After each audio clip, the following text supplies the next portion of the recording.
Il ne marche plus beaucoup, peu importe, il est bien là au milieu des siens. Ses 86 ans, Areski les porte fièrement, et ses compatriotes ne s'y trompent pas, ils l'écoutent. Ils prennent soin de cet ancien combattant de l'indépendance. Pour lui, le combat continue 57 ans après. Nous avons libéré la terre en 1962, mais nous n'avons pas libéré les hommes. Aujourd'hui, tout est à refaire.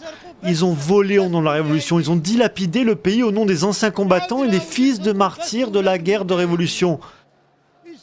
Mais j'espère qu'ils vont tous payer. Ils sont des centaines de milliers à dénoncer ce système, plus nombreux encore que la plupart des vendredis. Sur les boulevards d'Alger, aujourd'hui plus que tout autre jour, c'est l'histoire d'une rencontre. Entre ces anciens et les jeunes, entre les moudjahidis d'hier et d'aujourd'hui, puisque c'est d'indépendance et de combat dont il est question. Nous sommes là aujourd'hui pour encore une fois libérer le pays et récupérer et reprendre notre indépendance et notre liberté. L'appel au dialogue lancé ce mercredi par le président par intérim Abdelkader Ben Salah n'a pas pris. Il promettait pourtant une instance où l'État et l'armée ne siégeraient pas.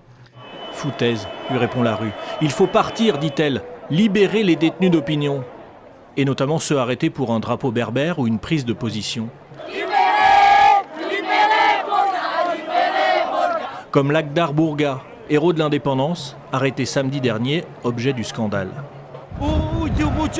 Le 5 juillet, c'est le jour de l'indépendance et ils ont arrêté Bourga.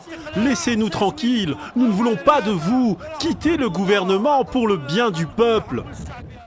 Marche historique à Alger, refus massif du dialogue avec un pouvoir discrédité.